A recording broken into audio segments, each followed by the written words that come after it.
Is a medium visual artist and wedding photographer. She earned her BFA in photography from Rhode Island School of Design in 2005 and her MFA in studio art from Maine College of Art in 2012. She has exhibited widely in New England as well as New York City, Cleveland, Miami, and Tucson. Julie is an ordained spiritual minister through the City of Light Spiritualist Church in Lilydale, New York, and is a member of the Church of Living Spirit. Julie has studied mediumship since having a near-death incident in 2009. And because of this incident, Julie has sought to provide proof of the continuity of life and healing to those who seek it. As a clairvoyant and active member of the art community, Julie oftentimes incorporates aura drawings, smoke drawings, and intuitive charcoal drawings into her mediumship work, embracing the connections between the artist and mediumship process. And if you were here this summer, she was one of the artists in residency over at the coffee shop.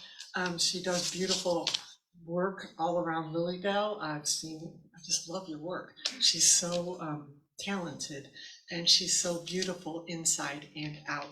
And I'm so glad you came here in person, and I can't wait to hear what you have to say. Julie Gray.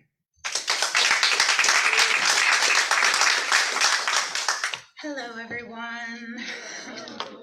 It's such a pleasure to be here in person. You usually probably see me on Zoom in my future ghost sweatshirt. But a few little mentions about that earlier. So yeah, Lilydale is my favorite place. It's my happy place. And you might recognize me just from being here so often in the summer, and hopefully eventually I'll be a resident among many of you. Hopefully, fingers crossed. Okay, so I figured I'd talk a little bit about the law of relativity today. We as spiritualists acknowledge and observe natural and universal laws, one of which being the law of relativity. The law of relativity reminds us that experiences and situations on their own are neither good nor bad, but they're actually neutral. It's our perception, which has been molded by our past experiences, senses, our biases, beliefs, or even a current fleeting mood we may be feeling, that can tip the scales and inform us whether an experience is good or bad. I've been thinking a lot about the law of relativity and perception in general when I stumbled upon a book called The Claude Glass, Use and Meaning of the Black Mirror in Western Art. Now, me being an artist and an art nerd in general, I knew that this was a must read. It speaks about the Claude glass, a small black convex mirror that was popularly used by many British tourists in the 1700s, but more notably used by many landscape painters of the day. These mirrors, named for the French artist Claude Lorraine, were carried in pockets by tourists and painters alike during their travels. By turning their backs to the actual vista in front of them and viewing it reflected in the black glass, they were presented with a more romanticized version of what actually lay before, or rather behind them. Colors became diffused, melt with one another, and harsh sunlight renders itself softer, hazier even. People were actively seeking more beauty in their surroundings and actively seeking to change or enhance their perception. So I have a little black mirror here. It's not a Claude glass because it's, as you can see, it's flat. It's not convex, but I'll kind of demonstrate how artists and tourists out in nature with these beautiful vistas in front of them, how they would sometimes view them. Hi, everyone. So I can see you reflected in the mirror, but things look more romanticized. Harsh sunlight becomes less contrasty, colors melt with one another. It's kind of believed that a lot of the Hudson Valley School of Painters also used this technique, although it's kind of hard to prove because a lot of artists denied it. So this transformation in perception was driven by a new development in aesthetic theory, the rise of the picturesque, which joined the sublime and beautiful as the guiding aesthetic ideal. Contemporary aesthetic theory posited that the sublime was expressed by the awe inspired by rugged mountains, dark forests, and churning waves, while the beautiful was expressed by the comfort and repose of smooth lawns, fresh young flowers, and graceful saplings. Into this picture stepped the picturesque, considered to be a mix of the two, the sweetness of the beautiful, cut with some of the sublime's majestic terror. Most importantly, the aesthetic of the picturesque trained people to look at landscapes as if they were landscape paintings, and the Claude glass was the perfect tool for the job. Here's a passage from the book that describes the optical shifts other than color, tone, and contrast that can take place with the use of this glass. Because of its convex nature, this method is very convenient for drawing all sorts of large works in narrow places or streets, even a view of 20 or 30 homes. It is also useful to landscape painters in their country views. They may take whole tracts of land with towns and villages, water, woods, hills, and sea from east to west without having to move one's head or raise one's eyes.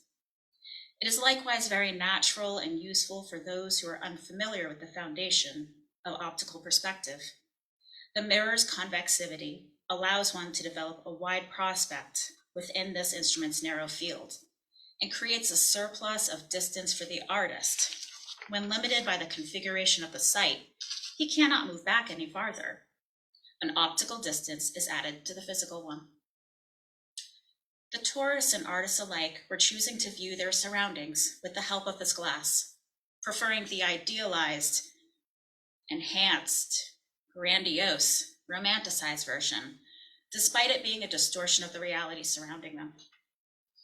Now, I find it interesting that there are varying perceptions of what the Claude glass itself is in its heyday. Because of its dark color, it was linked to the infamous Black Mirror, which supposedly enabled necromancers to conjure, to visualize the souls of the dead, and thus to enter into communication with them.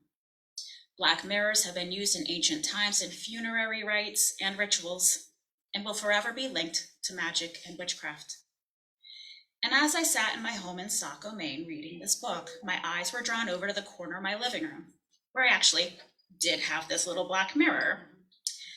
It's not a convex mirror, like the traditional Claude glass, but it is indeed black, a mirror, and approximately the same size of those used by the painters and tourists of Europe in the 1700s. Now, as spiritualists, we may or may not be familiar with the black mirror as being a scrying tool. Bowls of water, crystal balls, and other tools can be used to gaze into in order to reveal the unseen. Sometimes people will claim to actually see images arise in the objects. Other people may say they use scrying as a way to simply clear the slate mentally and visually, and information may come through their mind's eye, not their physical eye. Regardless, the irony of how a perception-changing object and method like the Claude glass can be perceived in so many ways, both in a positive and a negative light, is not lost on me. So, we can change the way in which we physically see something with the naked eye, and that in turn will change the way that we perceive and interpret an experience, like viewing a beautiful landscape, for example. But how can we shift our perception in order to change our lives for the better? I found a great article I'd like to share, written by life coach and psychology consultant Bayo Prihandito, that I'd like to share. I especially love the use of artistic and photographic lingo, like lens, canvas, and brushstroke, peppered throughout the article, because really, the process of shifting your perspective is one that requires creativity and using the right side of the brain. So, changing your perception, changing your life in 7 steps. Easy, right? Step 1, recognize your current perception. Picture yourself standing in front of a vast canvas, your life. What colors and shapes do you see? This image you perceive is shaped not only by what's there, but also by the unique lens through which you view it. Each brushstroke is a thought and a piece of knowledge that adds to your perception. Acknowledging the current view is step 1 in this journey. Start by asking yourself, what do I believe about myself and the world? Write down in a journal the details of your picture. This isn't a time to judge, it's a moment for raw, truthful clarity. It's the real you at this point in time. Research suggests that human perceptions are far from static. They're dynamic and malleable.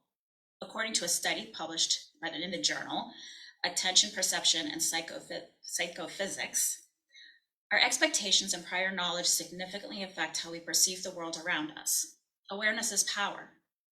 By recognizing the filters and frames that color your canvas, you lead the way for potential shifts in your perception. Yet, understanding isn't always straightforward.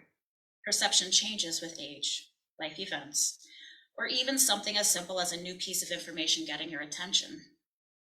Keep track of these changes, and you might start to notice patterns, like how certain attitudes shape your view on community or leadership, for example. Finally, be kind to yourself during this process. Changing perceptions doesn't happen overnight, and it's okay for this to be a work in progress. After all, isn't life a grand ongoing project itself? So once you've mastered step 1, you move on to step 2. Gather different perspectives. Now that you've examined your own canvas, why not step into an art gallery of perspectives? Listening to others can act as a window revealing new perspectives you've never considered. Have you ever chatted with someone who just had a completely different take on a situation? It's like they're looking at a whole other landscape. Try this. Join a group discussion, attend a community event, or read a book from an identity entirely unlike your own. It's not about agreeing with every viewpoint. It's about understanding the multitude of ways people can perceive life.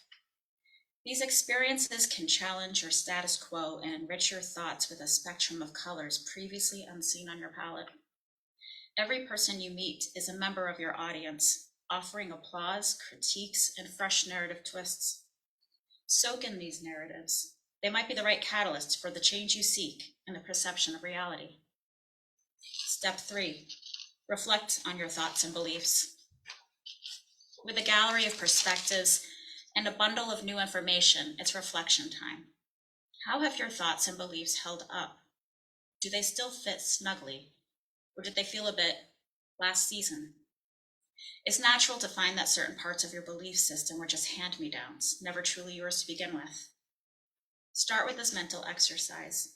Flip each belief and thought upside down. If you think, I can't do that, ask, why exactly can't I? If your belief says, that's just the way it is, question, well, what if it wasn't? You'll quickly notice how these simple tweaks can lead to profound insights about your inner world. A study published in the Journal of Personality and Social Psychology found that self-reflection and personal rumination can play a critical role in our psychological well-being and perception changes. It's more than just changing for change's sake. It's about aligning your internal narrative with a life that feels authentic and true to your core. Wrap up your reflections with a renewed sense of self. This isn't about rejecting your entire identity, but rather about adapting your perceptions, like adjusting the lens through which you view the world, to bring what matters into clearer focus. Step 4, embrace the power of information. Have you ever heard that knowledge is power? I'm sure we all have. Well, when it comes to changing perception, that's no cliche. Embracing information means actively seeking out facts, data, and figures that can help you understand the world in a fresh context. Let's say you're considering a career change, but find yourself wrestling with uncertainty. Going for training sessions, reading up on the experiences of those who've already made the leap, or even connecting with mentors can drastically improve how you view the leap itself. Now you're not jumping into the unknown, you're advancing toward a new reality armed with knowledge. It's not just about formal education. The power of information extends to unknown areas of life, cultures, or perspectives. Just as a journal can document shifts in stigma within a community, being informed can change your perceptions of what's possible for your life. So don't be afraid of the unknown. Let information shape, mold, and potentially transform your perceptions. It's the key to unlocking a world where change is both inevitable and welcomed. 5, implement change in a small way. or small ways, sorry. Ever heard the phrase, Rome wasn't built in a day? Of course, we all have. That same patience and persistence apply when you're changing your perception. You don't need a grand overhaul to start seeing the world differently. Small modifications to your daily life can already have a huge impact. It could be as simple as deciding to greet one new person every day, thereby modifying your perception of strangers. Or perhaps trying out a new food that you always thought you disliked, which may alter your perception of taste and cultural cuisine. Research supports this idea of incremental change. Studies show that small, consistent actions are likely to lead to sustainable shifts in behavior and thought patterns. It's through these tiny tweaks that you can witness a gradual evolution in your perceptions and consequently your life. Take a moment right now. What's one small step you can take today? Make mental note of it or write it down. Make it happen and watch these steps change your reality. As a little exercise right now, I'd like you to look around the room. And if there's anybody you haven't met before, just wave to them. Say hi.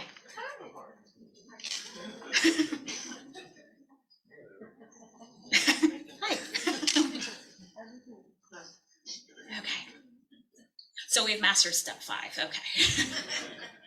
Step 6, evaluate the impact of your perception change. As you start tweaking your life and adding new colors to your perception, it's time to step back and assess what's different. Maybe your conversations with friends have gained an extra layer of depth, or challenges at work now appear as opportunities for personal growth. These shifts can be subtle, but they're evidence of your changing perception.